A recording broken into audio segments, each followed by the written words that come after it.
Hi everyone, how are you all doing? How are you all coping? Can you believe we have nearly done a whole week of lockdown? It's amazing. My daughter's still alive. I haven't killed her yet, so all is good. So I just want to share with you really that something really that's just blown my mind this week, and something that's just been on my heart, because for the last week or two I've been in the book of Joshua. The book of Joshua is one of my favourite books, and as we know that Joshua took over after Moses died.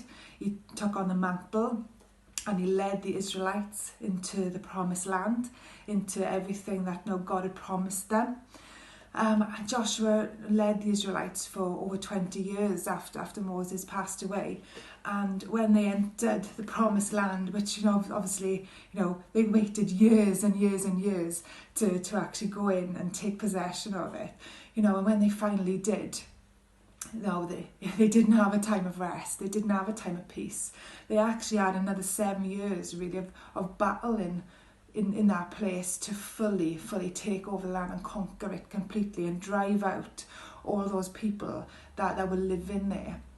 So and that just spoke to me, and I just thought, wow, we live for God's promises sometimes, don't we? And we hang on to them, and when finally God gives us, the promises that, we just think everything's going to be fine and hunky-dory and everything's going to be great. But sometimes, we got a visitor. That's my dog, that's Marley, everyone. You've seen somebody out the window. But when we take over, when we have our promises, sometimes we think, everything's going to be great. And sometimes it's not.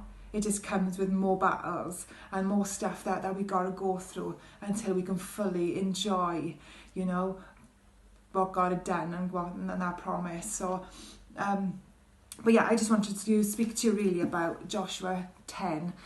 Well, it's from verse 12 in Joshua 10, and this spoke to me really and just blew my mind really, just the power of prayer, just talking to God, that how much, he loves us and how much he wants to help us, and we are going through, one of the worst times, ever, certainly in my lifetime, and, we can pray.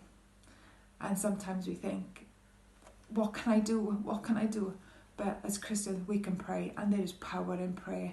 And God listens to us, and he answers our prayers. Our prayers move the hand of God. And there's an awesome story in Joshua 10. And I'm just going to read you a little bit here. It says,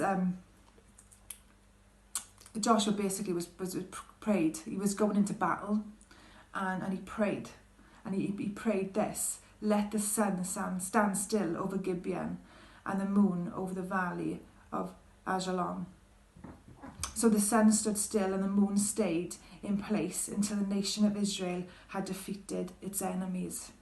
This event is not recorded in the book of Joshua. The sun stayed in the middle of the sky, and it did not set as on a normal day. There has never been a day like this one before or since, when the Lord answered such a prayer. Surely the Lord fought for Israel this day. How amazing was that? Joshua and the Israelites were facing a battle. Many lives were at stake. And the Lord knew this. And I loved Joshua's just confidence in his God, that he was just... he knew his God, and he knew the God he served, and he knew how powerful he was, that he dared to pray the most craziest, audacious prayer, and this prayer had never been answered before. It had never been prayed before. God had never answered it before, but he did that day, and he did for Joshua. Let the sun stand over Gibeon, and the moon over the valley of Ajalon. And God done it. And never, since that day, that prayer has never, ever, God has never answered that prayer since. How incredible is that? That's how awesome our God is.